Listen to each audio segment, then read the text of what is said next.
Bien, vamos a continuar entonces con esto que es la...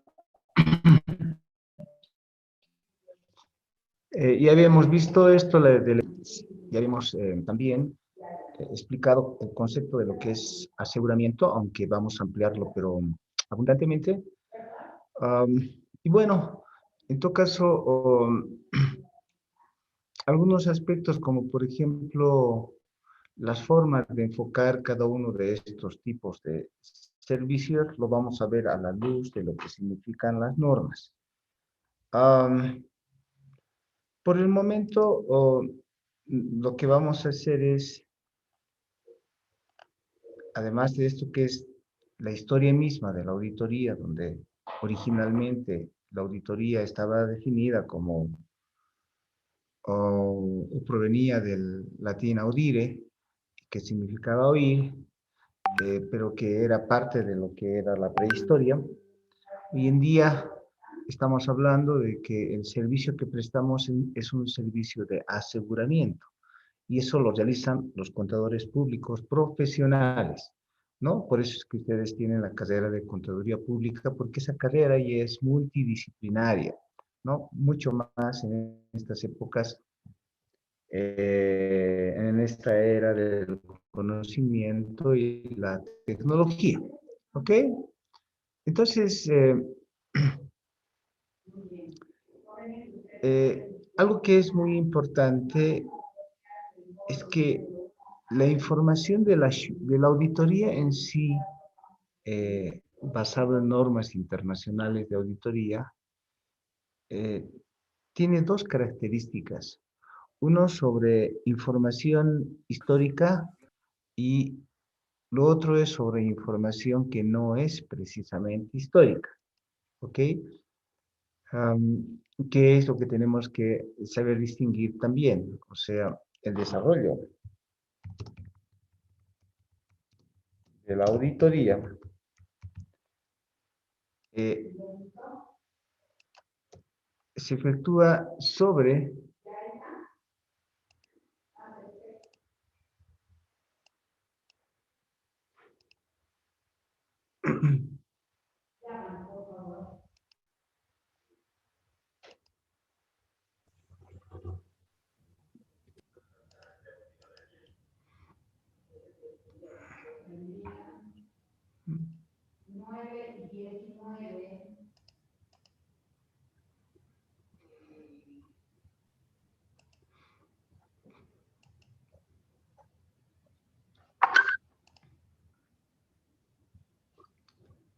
ahora sí. Entonces, se desarrolla esto sobre información histórica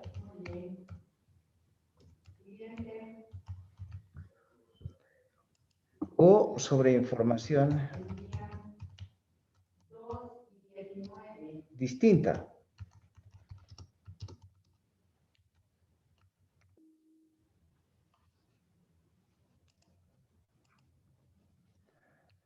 a la histórica.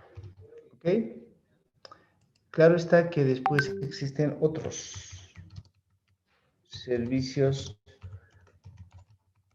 relacionados. Bien, esa es la característica que tenemos con relación a lo que es la propia auditoría, ¿no? Entonces, alguno pensaría que, por ejemplo, es, la auditoría solo se concentra en hacer una auditoría de un examen de estados financieros históricos de resultados del año pasado. Eso es información histórica. Se desarrolla sobre información que es distinta a la histórica. Podemos hacer auditoría de estados financieros prospectivos, proyectados. Por ejemplo, flujos de efectivo proyectados, estados de resultados proyectados, sobre base de presupuestos hacia el futuro, ¿no? Obviamente ahí también lo que se ve principalmente son las variables que afectan esos estados financieros proyectados. Y múltiples servicios que hacen a a la relación con la auditoría. Sin embargo, se los conoce como servicios relacionados porque en algunos casos no siempre se da una conclusión. ¿Ok? En cuanto a lo que significa esa conclusión, que lo vamos a repasar, como les digo también posteriormente, entonces estamos hablando de que este tipo de servicios,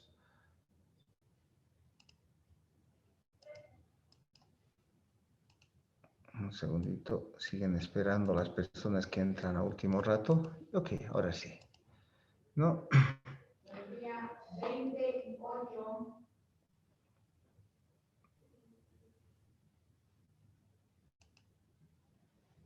Entonces,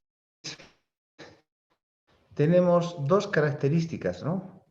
Uno, primero, un aseguramiento que nos lleva a que se tenga conclusiones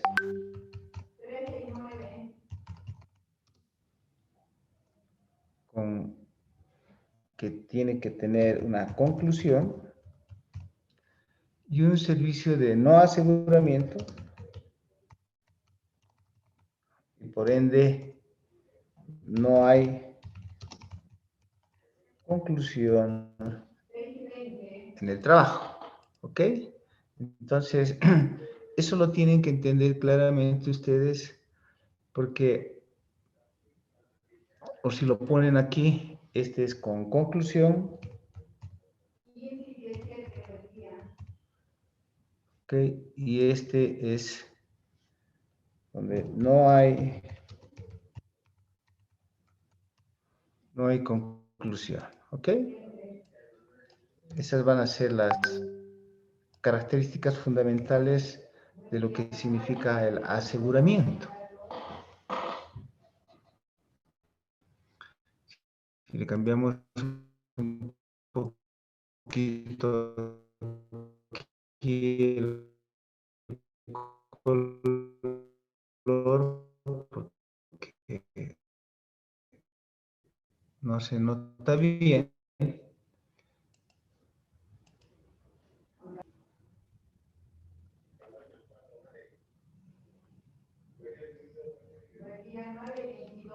Ahora sí. ¿Ok? Para dar una conclusión, o los dos servicios comunes que se tienen de dar aseguramiento, por una parte es el examen y segundo es la revisión.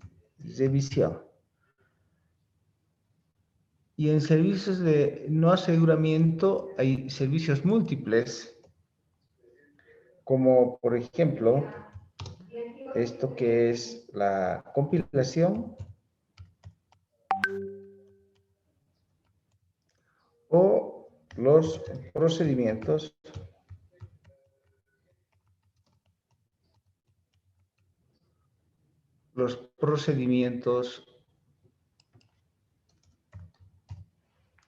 procedimientos convenidos, ¿ok?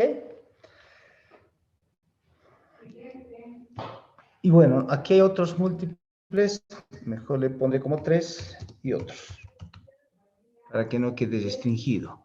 Aquí en el aseguramiento sí ustedes tienen una restricción, porque en el aseguramiento tienen una opción de examen o una opción de revisión, ¿ok?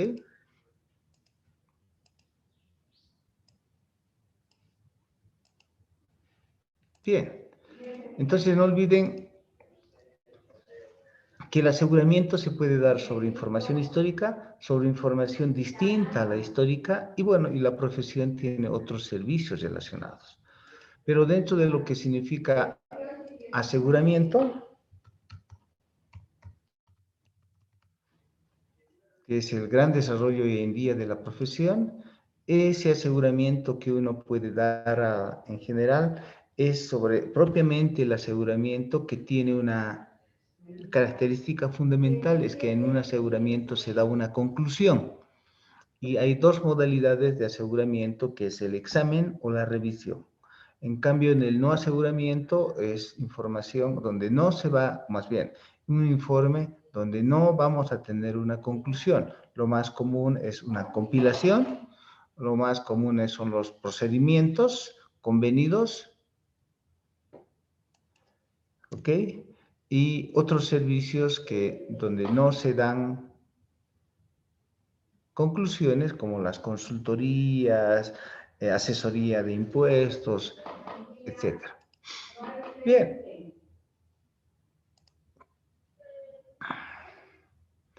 Cada uno de estos tiene una diferente forma de relacionar sus contratos y sus procedimientos, ¿no? Esos servicios que tienen que ver con el pasado, con esto que es sobre información histórica, puede realizarse en cuestiones anuales. Obviamente es muy importante que haya una independencia profesional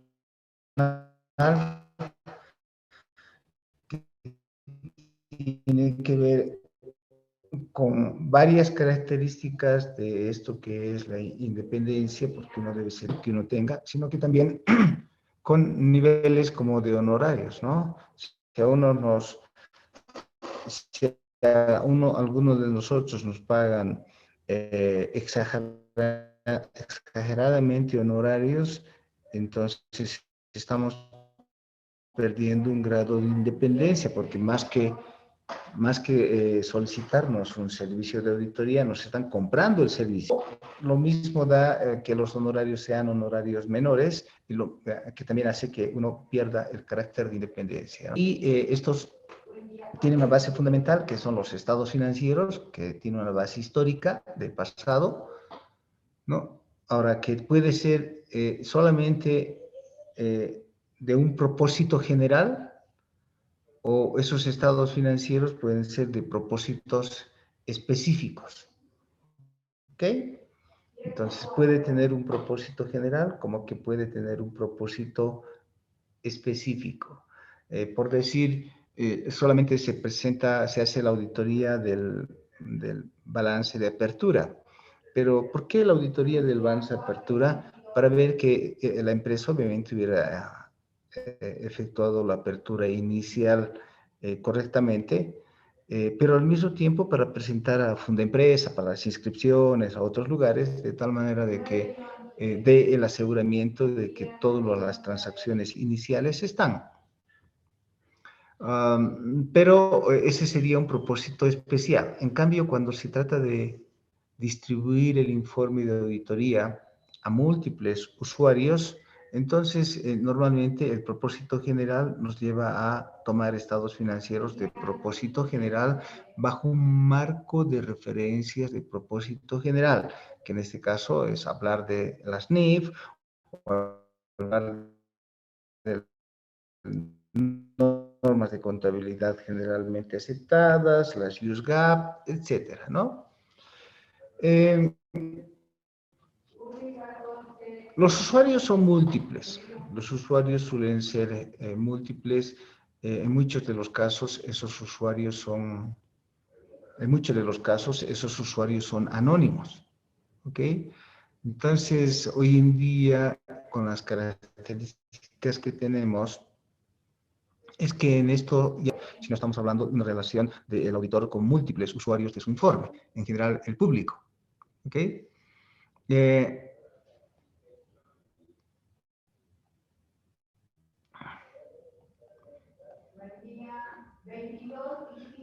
Normalmente el pago que se le hace al auditor es en función de horas hombre. Eso también es muy importante. Es algo parecido a lo que hace un abogado o un médico. Si ustedes van y hacen la consulta médica, el médico va a controlar y va a decir, por hora yo cobro 300 bolivianos. Entonces, el auditor cobra algo así también, es decir, por hora yo cobro 300 bolivianos.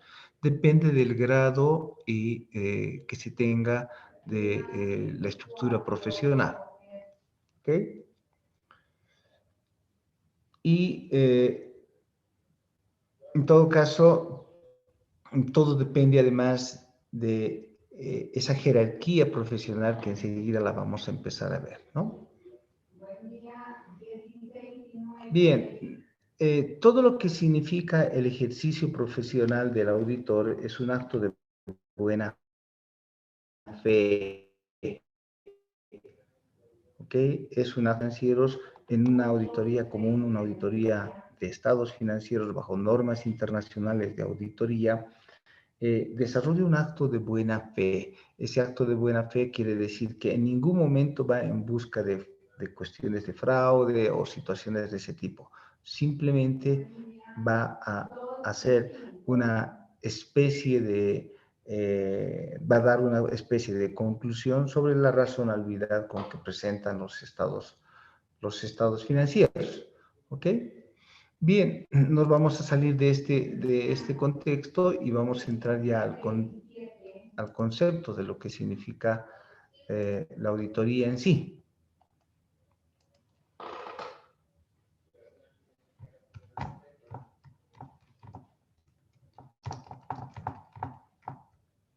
Estamos hablando de auditoría financiera porque con todo lo que nosotros hemos ido estudiando y han ido haciendo las lecturas y que ustedes todo el rato tienen que estar atentos a que yo les vaya a hacer las preguntas. Lo primero que hemos establecido es que hay diferentes tipos de auditoría y que en esos diferentes tipos de auditoría se forma el triángulo de la auditoría, considerando que existe unos criterios, exista una materia sujeta y existe el profesional. Y desde ese punto de vista uno puede realizar múltiples, o más bien puede haber diferentes tipos de auditoría, como una auditoría militar, una auditoría religiosa, una auditoría médica o algo así, ¿no? Y que tienen que cumplirse esas condiciones.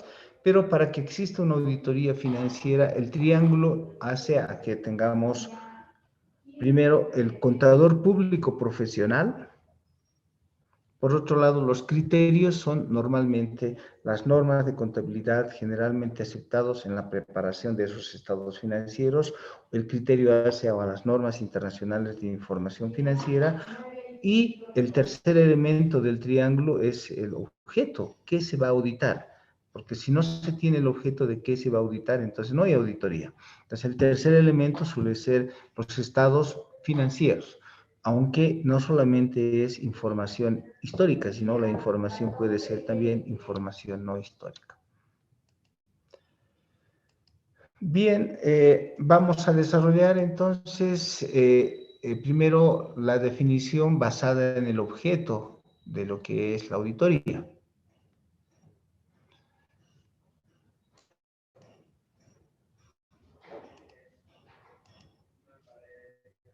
Y entonces vamos a decir que en la auditoría financiera, o si ustedes quieren, en la auditoría, lo voy a cambiar, la auditoría de estados financieros, lo pongamos así porque no solamente es ese trabajo que se puede hacer, sino otros que puedan llevarse de acuerdo con una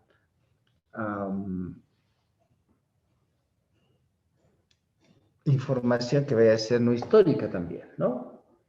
Entonces estamos hablando que estamos definiendo basados en que esto va a estar basado. Así lo voy a poner más bien, lo voy a insertar aquí, a ver como proceso. Sí, este me gusta. Basado en tres características, ¿no? Primero, la materia sujeto, basados en lo que es el criterio y finalmente basado esto en el contador profesional.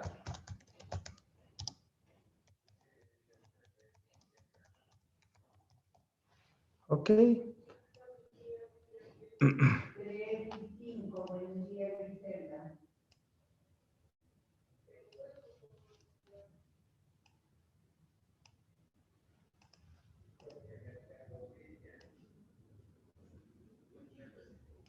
Entonces la base va a ser siempre de ese triángulo que habíamos visto. La materia sujeto que va a hacer referencia a los estados financieros.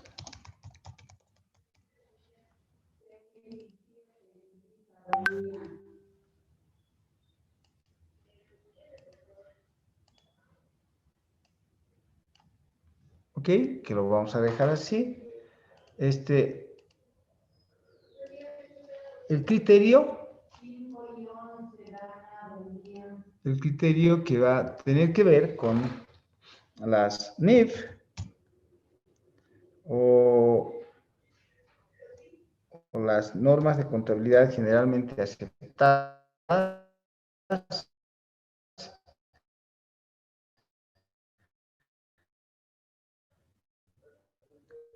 que hacen a la preparación de esos estados financieros. Y obviamente el contador público va a empezar con esa condición para hacer la definición de auditoría de estados financieros. Entonces la definición va a decir que es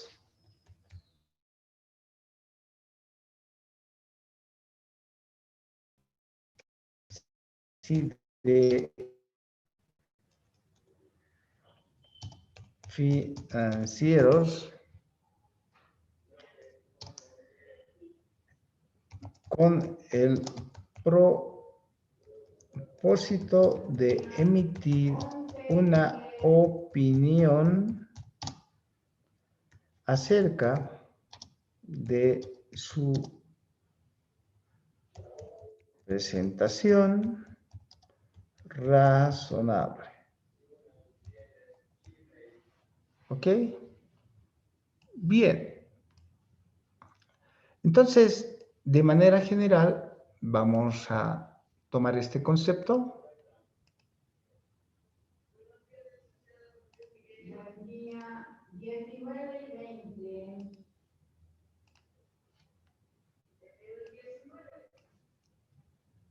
Y acabamos de decir que es un examen, la auditoría es un examen de estados financieros con el propósito de emitir una opinión acerca de su presentación razonable. Más abajo vamos a insertar también y decir como corolario, como un corolario dentro de todo esto, que, okay, que el examen se efectúa bajo normas de auditoría generalmente aceptadas, más conocidas como NAGA. ¿Sí? Entonces, ese examen se efectúa bajo normas de auditoría generalmente aceptadas.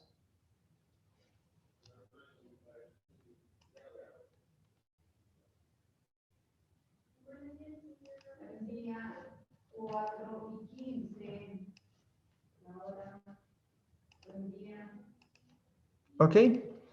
El examen se efectúa bajo normas de auditoría generalmente aceptadas. ¿Sí? Que normalmente son las NIA, aunque puede variar según la plaza, según el país. En Bolivia son las normas internacionales de auditoría. Entonces, no olviden de palabras como, primero, que es un examen de estados financieros con el propósito de emitir la palabra clave, es una opinión acerca de su presentación razonable. Bien, esos estados financieros tienen que estar preparados bajo ese criterio que arriba lo hemos establecido, las normas internacionales de información financiera, normas de contabilidad generalmente aceptadas. Pueden ser de propósito específico, generalmente aceptadas. ¿Ok? Esa definición es muy importante porque si es que eso es una auditoría de otro tipo, quiero decir, del control interno, una auditoría de otro tipo de profesionales, cambiará el concepto fundamentalmente. En este caso estamos hablando de una auditoría de estados financieros. ¿Ok? Hablemos un tanto de lo que es la profesión en sí.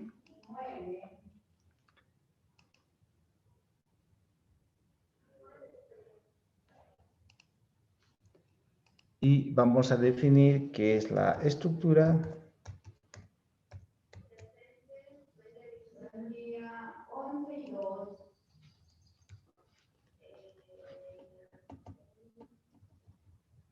jerárquica. La estructura jerárquica de los equipos profesionales. ¿Ok?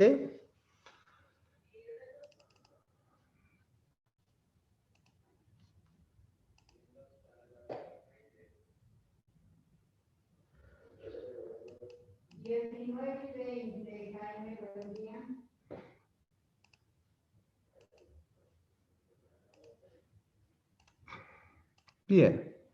Ups, el color no está bien. Bien, la estructura jerárquica de los equipos profesionales y que ustedes tienen que saber porque al final de cuentas un día van a estar en estas condiciones. Eso está definido por categorías.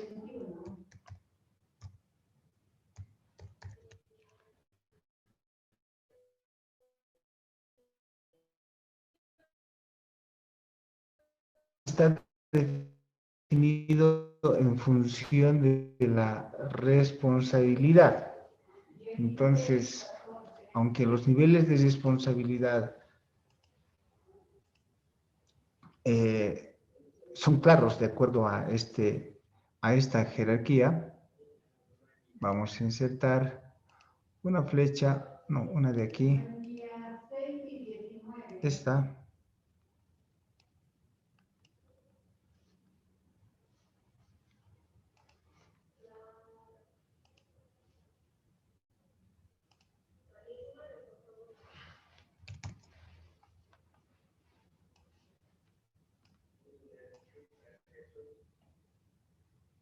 Ok.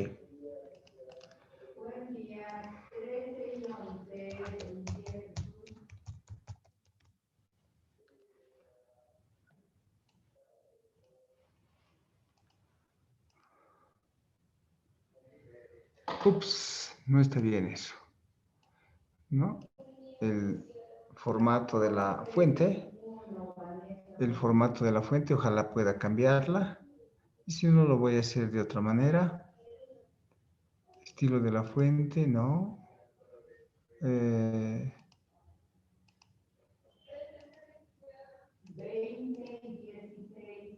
No, no me deja. Lo voy a hacer de otra manera.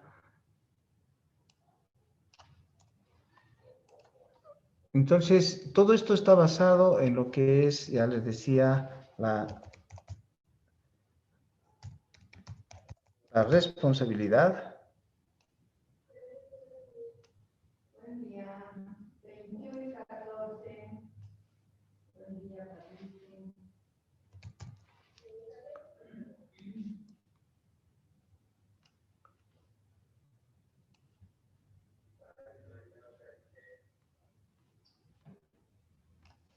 Ahora sí, ahora está mejor. Entonces, existen las categorías de socio, las categorías de director, la categoría de gerente, la categoría de supervisor,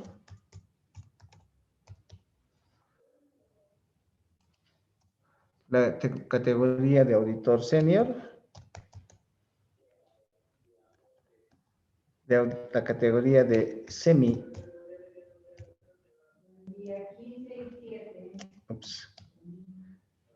senior, y la categoría de auditor junior. ¿Ok? Algunos al senior le llaman encargado.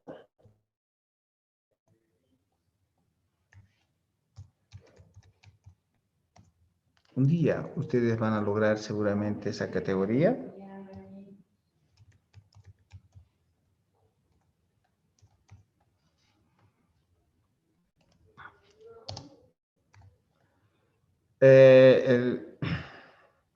Obviamente es el semi encargado, el semi senior, y el junior es el auxiliar. Bien.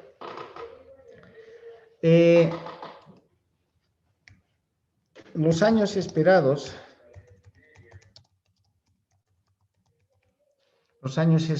de experiencia varían, ¿no? Y tienen normalmente un límite. ¿Ok? Cuando ustedes empiecen a trabajar, entonces lo que va a pasar es que no van a tener nada de experiencia y eso va a estar de 0 a... No sé por qué se ha tomado esto. A ver, vamos a ver si es que yo estoy tan mal. Sí, de 0 a más o menos unos máximo 2 años, ¿no?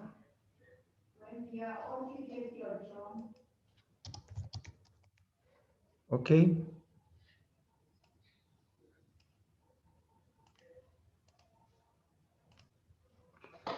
Entonces,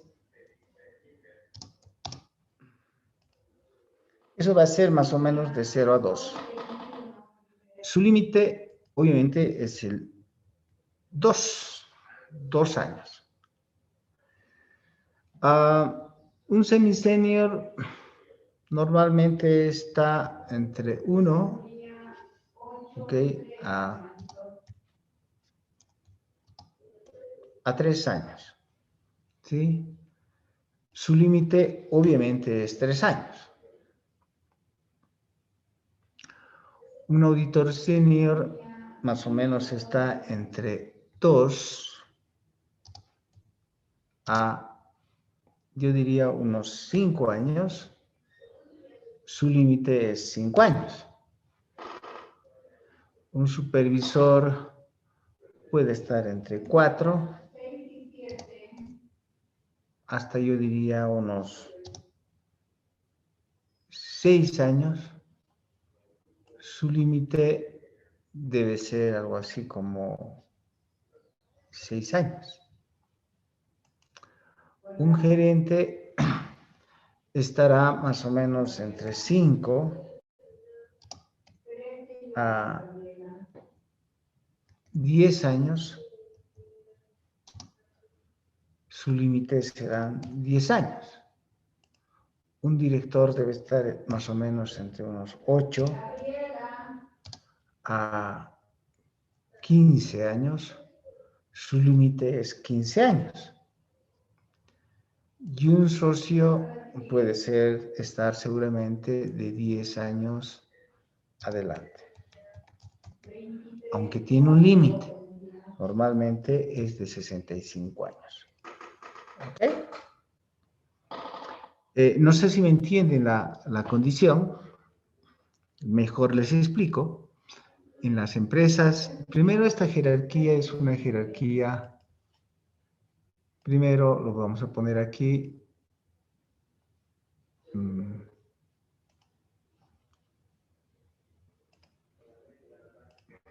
es una jerarquía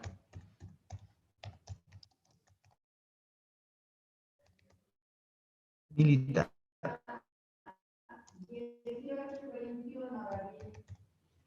Esta es una jerarquía modelo tomada de los militares, porque el junior es una especie de soldado raso y así uno va subiendo su categoría o jerarquía. Entonces, ¿cómo esto resulta? Cuando ustedes empiezan a trabajar, eh, empiezan con nada de experiencia, están en el año cero y normalmente les va a tardar, ¿se dan cuenta? Al año, auditores semi-senior. Pero siempre hay personas que se tardan en ascender por alguna razón, pero también, y lo cual significa que podrían tardar hasta 2 años.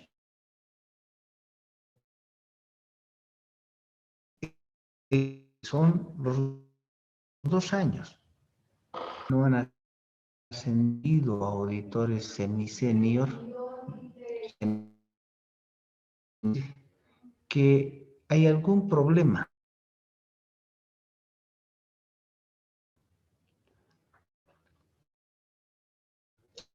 O hay un problema en su desarrollo profesional, hay un problema en sus aptitudes, hay un problema en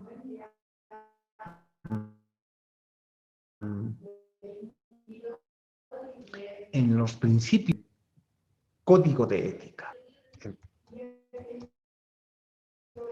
código de ética, no sé si lo tengo aquí.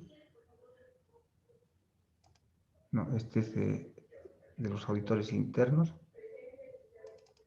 Ajá. Aquí tengo el código de ética. Voy a tratar de jalar de aquí para que sea rápido. Y este código de ética tiene en su comportamiento, en un determinado momento, principios básicos. ¿Está cargando? Un segundito.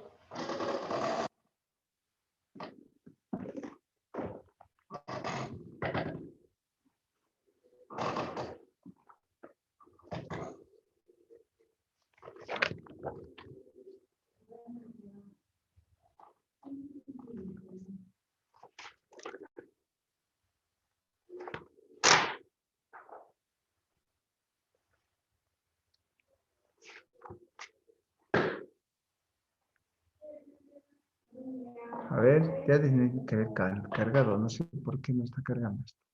Ahí está.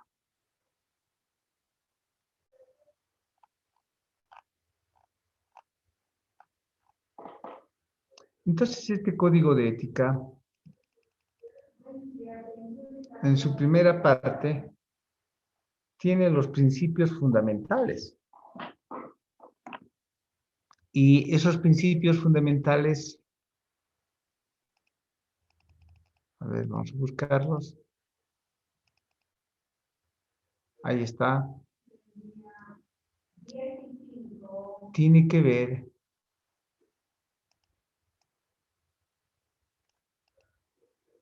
con esas condiciones y que la vamos a arrastrar.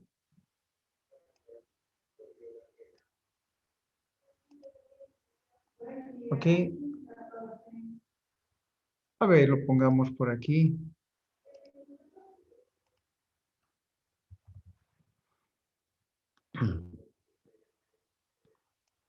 Ahí lo dejaremos.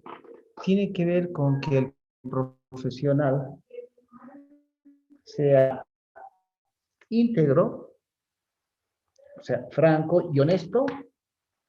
Tiene que ser objetivo, o sea, en el sentido de no comprometer su juicio profesional. Y lo más importante es que debe ser competente. O sea, normalmente esto, eso es lo que conlleva al cumplimiento de la base fundamental de ascenso, para que ustedes suban de categoría. O sea, decía, la base fundamental es que sean competentes y diligentes. Y la competencia tiene que ver con mantener el conocimiento. Lo voy a poner también aquí. Competencia significa mantener el conocimiento.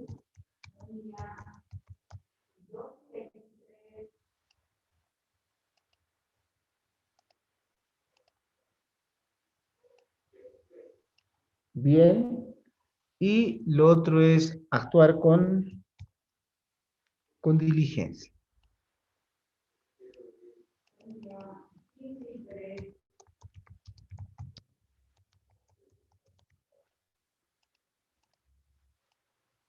Entonces, ¿qué es lo que se espera de un profesional que se inicia? ¿No? Todo el rato estar atentos a ser competente, ¿no? Ese es el tener un compromiso profesional y todo el rato tiene que estar ávido del conocimiento, ¿no?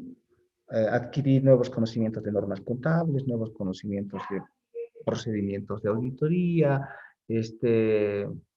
mm, nuevas herramientas, legislación y todo eso que a cada rato que sale alguna disposición legal es el primero que está atento a eso y pone en práctica. Y al poner en práctica, pone en práctica con mucho cuidado en los términos de lo que hace a la diligencia profesional.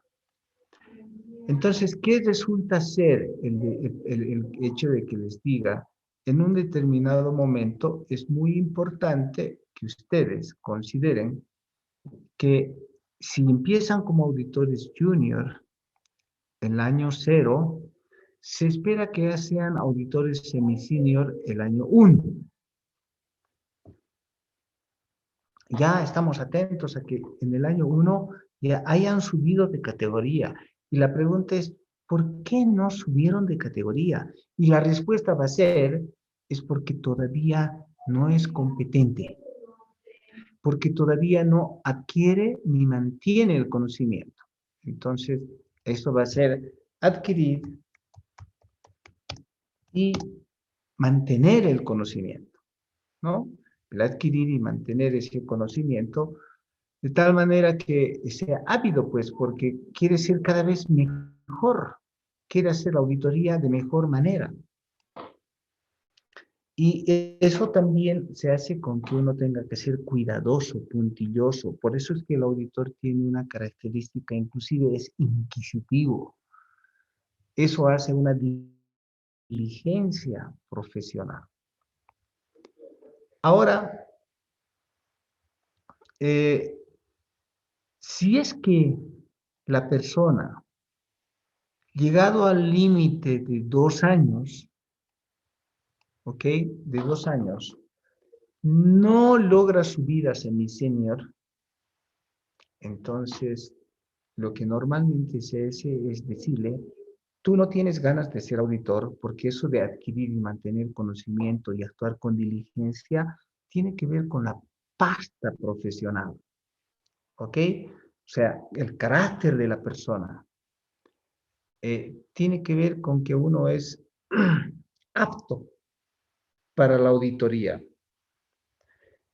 Algunas personas no tienen vocación para ser auditores.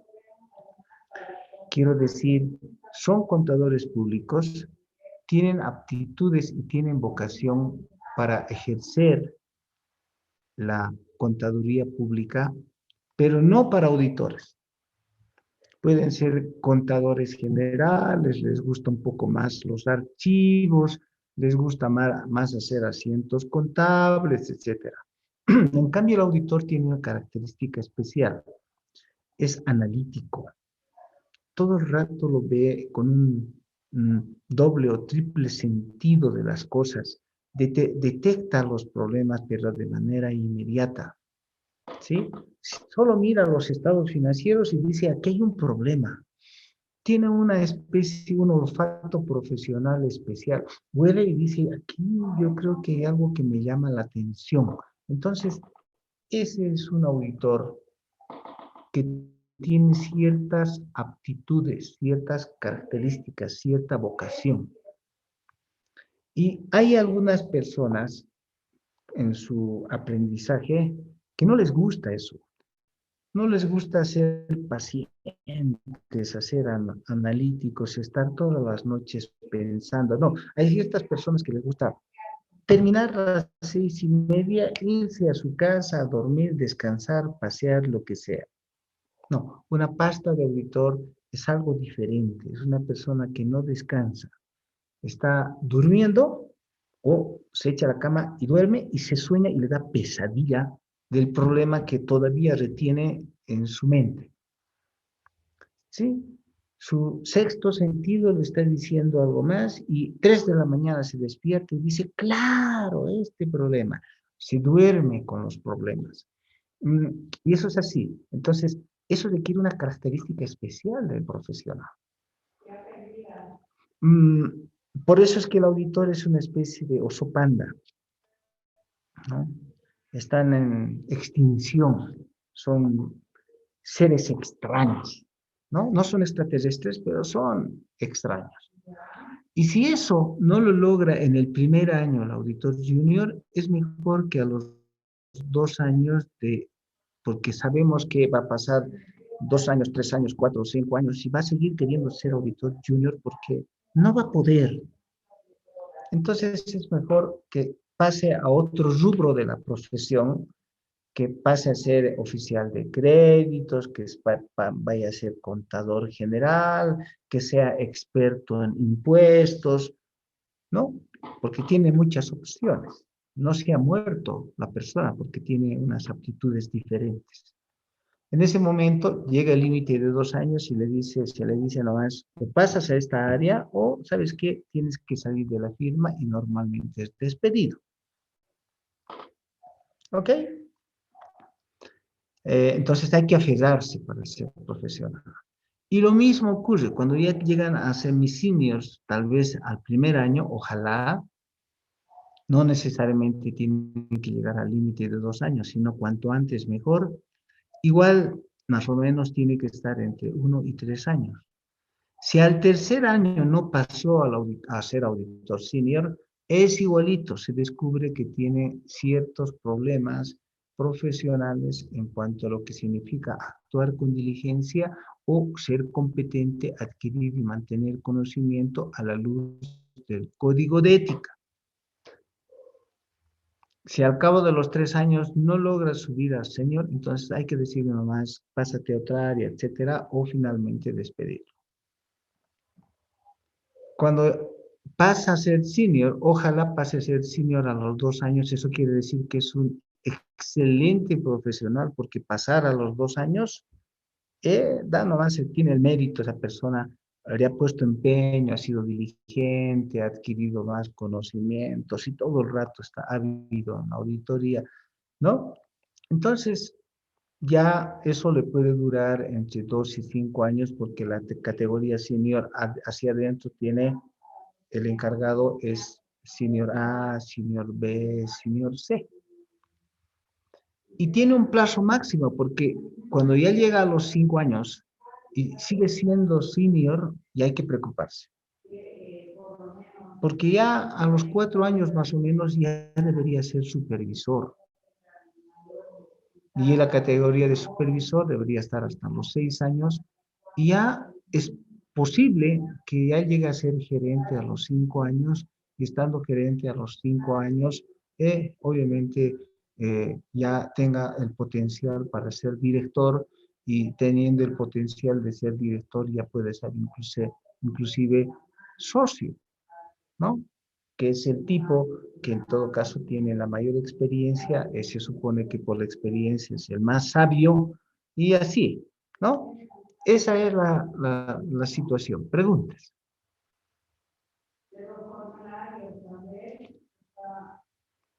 Aquí no es 65, es el límite es más o menos, le voy a poner aquí una rayita, pero cuando deciden socio 65, normalmente a los 65 años un socio ya se jubila como persona. Preguntas, jóvenes.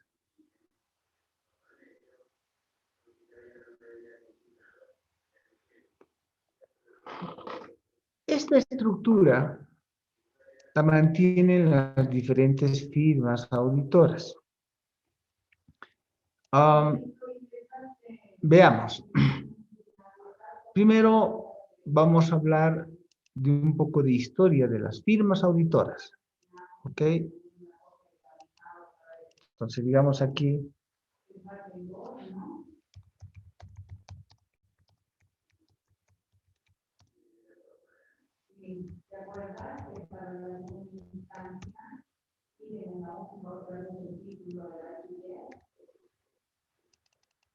nuevamente en nuestro armado, ya sabemos más o menos cómo manejarnos, ¿no?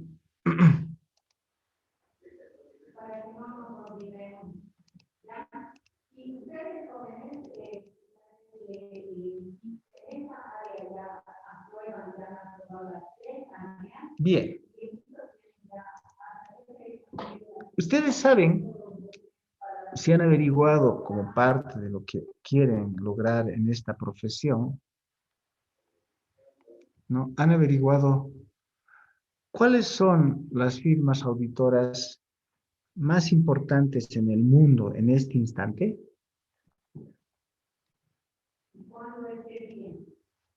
Y donde ustedes un día van a querer trabajar.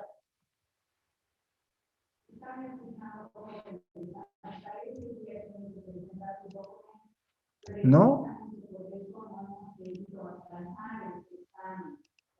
Las Big Four, listen. Ah, las Big Four. Entonces, las Big Four. Las 4 grandes.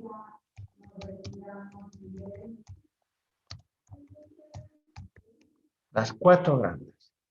¿Ok? Las Big Four, así se las conoce en el mundo. Dígame, no importa el orden, porque un año está, una es la más grande, al otro año la otra, y así. Tienen una competencia muy dura las 4 grandes. ¿Alguien recuerda quién es una de ellas? A ver, dígame.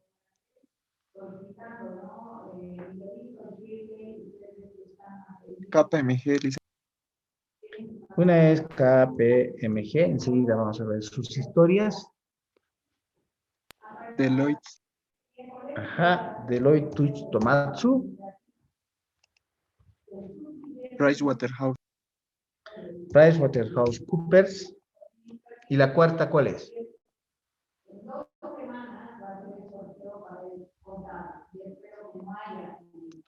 Jóvenes, porque esa es su profesión, tienen que saber. Es igual que si yo quisiera de refrescos, saber de refrescos, ¿cuáles son los refrescos más famosos? Y uno dice, lo primero que lanza es Coca-Cola, Pepsi-Cola, igualito. ¿Cuáles son las cervezas? De cervezas de repente saben más que de su profesión, ¿no? ¿Cuál es la cerveza más importante del mundo? Ah, la Budweiser, ¿no? ¿Y cuál más? La Heineken, ¿no? En artículos deportivos, ¿cuáles son los artículos deportivos más conocidos? Eso les estoy preguntando, ¿no? Ustedes deben decir, ah, sí, Adidas, ah, ¿y cuál más? Puma, ¿y cuál más? ¿No? Nike. Y así uno va sabiendo cuáles son las marcas más importantes. En nuestra profesión, ¿cuáles son las marcas más importantes?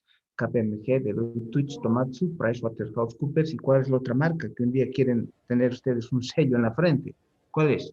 Licenciado, me aparece la Andersen Worldwide. No, es la Ernst Young. ¿Ok? Esas son las 4 grandes.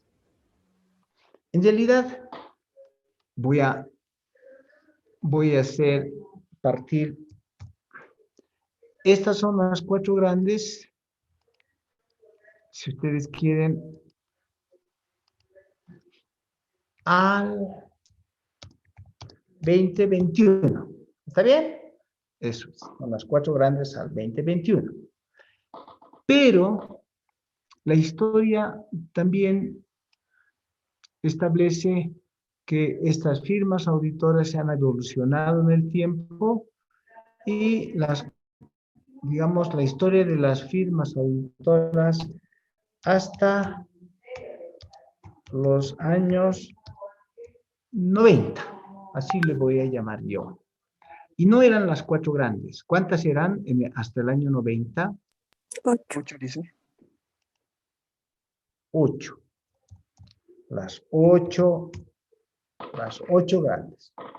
Bien, ahora va a cambiar un poquito esas 8 grandes, ¿no? Las 8 grandes eran, voy a tratar de escribir bien sus nombres porque son apellidos, con formación de apellidos, ¿no? Una se llamaba la Pitt Marwick, espero que esté escribiendo bien, Mitchell, ¿ok? Lo vamos a verificar con internet enseguida. ¿Sí? Las 8 grandes eran la Pitt Marwick Mitchell. Voy a dejar un espacio aquí. La otra se llamaba la Price. Voy a también corroborar bien su escritura después, no vayan a criticarme. Pricewaterhouse. Otra se llamaba la Coopers, con doble O. And, en realidad se ponía así, espero encontrar el símbolo correcto. No tengo el símbolo correcto, tal vez aquí. No. Aquí está. A ver. Ajá. Se decía Coopers and Lybrand. ¿Ok? Ahí tenemos 3. Sigamos. A ver, ¿quién más me dicta cuáles eran los 8 grandes hasta los 90?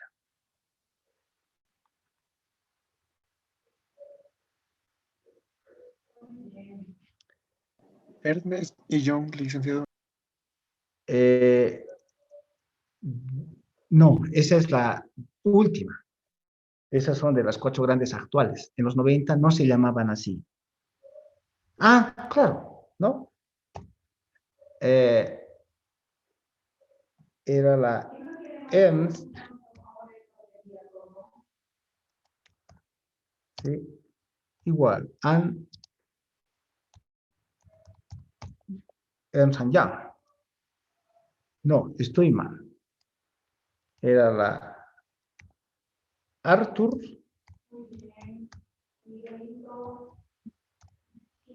Young. Era la Arthur Young. ¿Ok? La otra era la Ernst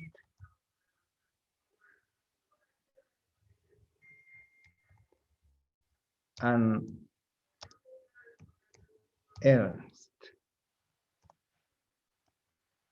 Bien, con eso ya tenemos 1, 2, 3, 4, 5. Nos faltan 3. Otra se llamaba la Touch Ross. La Touch Ross es la firma en la que yo me he iniciado como profesional. Cuando era junior entré a trabajar a la Touch Ross International. ¿Ok? La otra es, a ver, ¿quién? 1, 2, 3, 4, 5, 6. Era la Deloitte.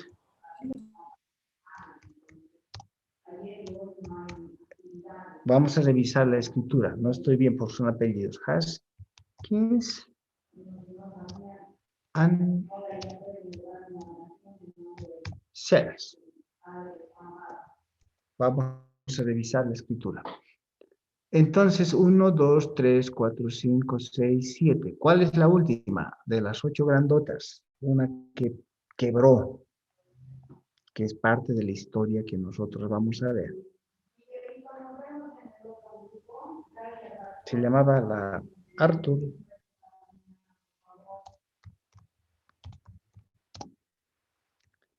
Andersen. ¿Ok? Bien. Año, ¿cuál es el año de inicio o de fundación? Eso es lo que ustedes van a averiguar. Está fácil. Ustedes ponen aquí y dicen copiar. Se vienen al internet, abren una ventana y ponen, caramba, historia de Pittman Mitchell. Para empezar, con eso vamos a corregir. ¿Cómo había sido? Pitt. ¿Estamos bien? También. Margaret, sí. Me faltó una L, ¿no? Muy bien, he fallado por una L. Pero estamos bien. Ahí está. La historia de Pitt Margaret Mitchell, que hoy en día termina siendo KPMG, pero empecemos de origen, ¿ok? Entonces, esta firma, como Pitt Margaret Mitchell, se ha creado ¿cuándo? A ver, ¿dónde está? ¿No está aquí su historia? Primeros años, ahí está. ¿No? ¿Cuándo empezó? El año 1818, 1818, hasta conformarse a 1857, cuando empieza todo con el señor William Brackley Pitt, que se incorpora con Robert Fletcher en Londres en 1970 a la edad de los 17 años, que empieza a convertir todo en lo que significa la firma. Entonces, realmente empieza con William Barker Pitt, 1870. En el año 1870, esto empezó, es importante eso porque ustedes tienen que saber cuándo empieza esto de las firmas auditoras. ¿No? Con William Pitt, entonces empieza en 1870.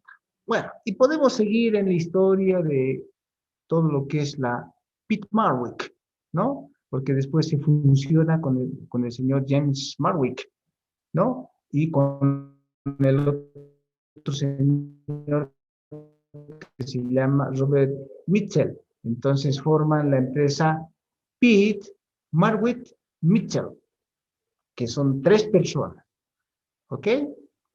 Bien, ya la historia la vamos a ver después. ¿Por qué? Porque fue creada una firma que en 1979, que es la firma más grande de Europa, de los Países Bajos, ¿ok? Allí abajo está, de los Países Bajos, que lo que hace es, esta empresa del Reino Unido, ¿no? Que estaba concentrada en el Reino Unido, termina fusionándose con Pitt Marwick Mitchell, ¿no? Fusionándose con Pitt Marwick Mitchell para conformar la empresa KPMG. Entonces, la empresa que se llamaba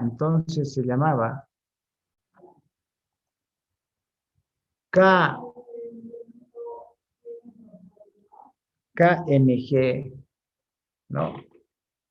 Que va a venir como la Klibel Werdeler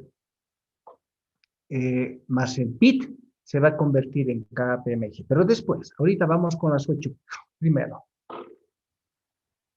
la firma Pricewaterhouse tiene también su propia historia. Veremos, porque es bueno que ustedes sepan la historia de las grandes firmas. Y además de cuándo vienen todas estas, ¿no? Historia de Pricewaterhouse, ¿no? Historia de Pricewaterhouse. No en Bolivia, en el mundo. Aquí está. Claro que hoy en día se conoce como PricewaterhouseCoopers, ¿ok? Hoy en día la empresa esta la voy a copiar también porque ya siendo las cuatro grandes, esta se conoce como es la PricewaterhouseCoopers. Esa es la simbología PwC, ¿ok? La otra es, como dijimos hace un ratito, aquí abajito estaba, Klimbelt. Son apellidos formados, ¿no? Klimbelt, ahora sí, Pitt, eh, Pitt Marwick,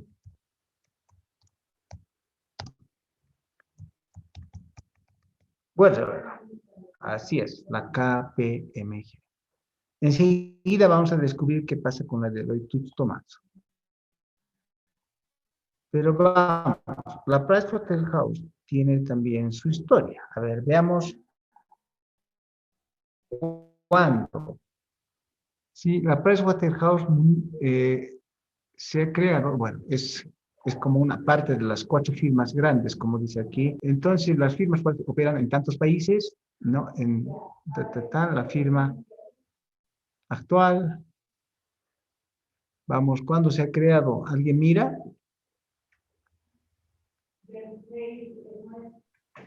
1849, licenciado. ¿Dónde está? ¿Está aquí? Debe ser historia, ¿no? Tiene que ver historia aquí. A la Aquí, derecha, licenciado. ahí está. Porque la historia es esta.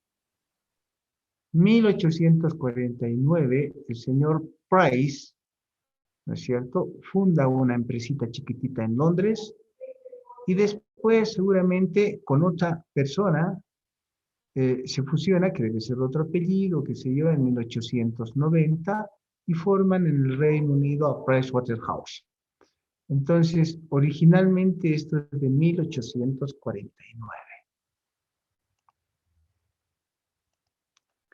1849. Ahí pueden ver cuál es más antigua que otra, ¿no ve? Pero al mismo tiempo había otra empresa que era Coopers & Lybrand en aquellas épocas y que también estaba conformada aquí. Si vamos un poquito más atrás, entonces decimos, Coopers & Lybrand era la otra firma con la que después se fusiona. Que no sé si he escrito bien, eso quería. Escrito bien. Bien, entonces digo, esta se ha creado cuando en 1854. Esta fue creada en 1854, por ahí cerquita nomás. Después había otra firma, en aquel entonces, estamos reconstruyendo la historia de las firmas, ¿no? ¿Ok? Vamos más atrás. Entonces, historia de Arthurian. ¿Sí? Arthurian, ¿dónde está? No, esta es la de agricultura, pero la firma auditora, ¿no? No me está dando la firma auditora, historia de Arthurian. Entonces le pongamos Ernst.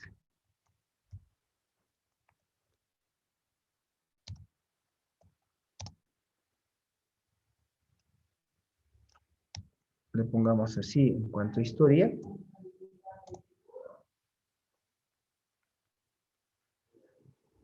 Esta es, ¿no?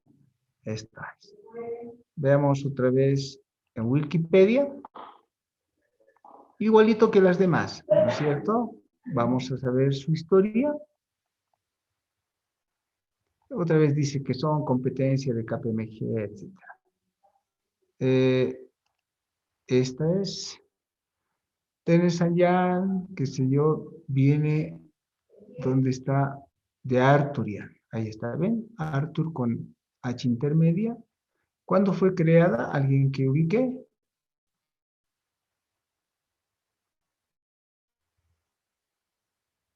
Aquí tengo 1894. 1849 está arriba, licenciado. Ahí. Aquí arriba. 1849. Entonces se fundó en 1849. ¿Ok? Pero con la que se fusionó después, que se llama Ernst and Ernst, ¿cuándo se fundó? Que también está aquí. Aquí está, mire, Ernst and Ernst. 1906. Ah, no, en 1903. En 1903. Esta fue creada en 1903. Quiero darle las dimensiones de cuándo nuestra profesión tiene real, si se dan cuenta. Si bien es cierto, hemos visto que la prehistoria, etcétera, etcétera, pero la verdadera conformación de las grandes firmas, ¿de cuándo viene? De hace 2 siglos más o menos, ¿no? A mediados de hace 2 siglos, que es lo que viene, ¿no? En los 1849, que están fundados, ¿no? Bien, los voy a dejar ahí y voy a pedirles que la siguiente clase ustedes me completen las otras 3, ¿de acuerdo? Y les voy a preguntar cuáles de estas se fusionaron o desaparecieron y por qué. Porque están viendo aquí la historia, ¿no? Cada vez que tomo aquí, aquí está la historia. La historia, las fusiones, todo está aquí, por si acaso. Lo están viendo ustedes. Yo necesito que ahora ustedes investiguen, completen esto por su propia cuenta y me cuenten cómo terminaron siendo estas 4 grandes.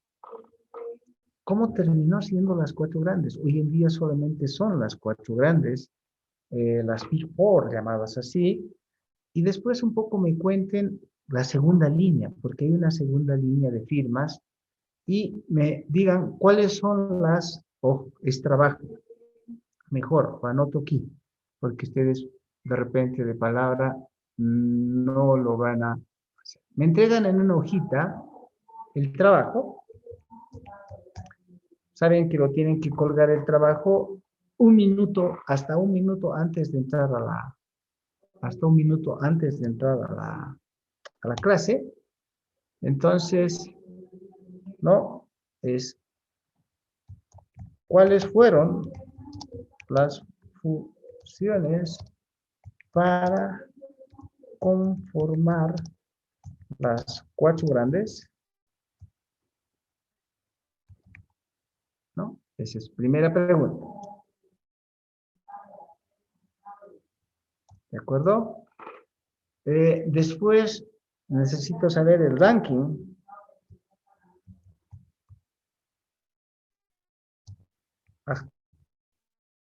actual de las firmas auditoras en el mundo. ¿Ok? Bien. Después necesito que me nombren, ¿sí? Relacionar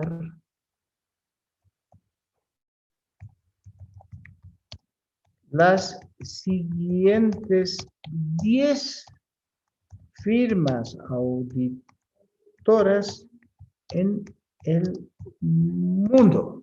De hecho, ya les digo, existe Grant Thornton, existen BDO, existen, y así, ¿no? MSMS. Necesito que me relacionen las 10 firmas siguientes.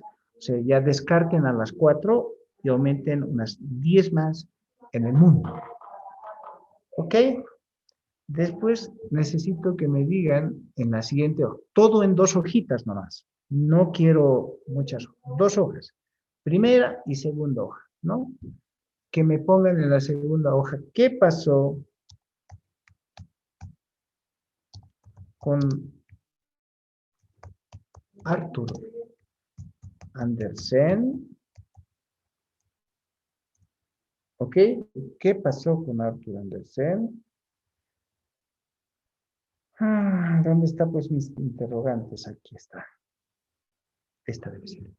Eso es. ¿Qué pasó con Andersen? Ese es el trabajo para el día lunes. Archivo guardar. Nos vemos el lunes, señores.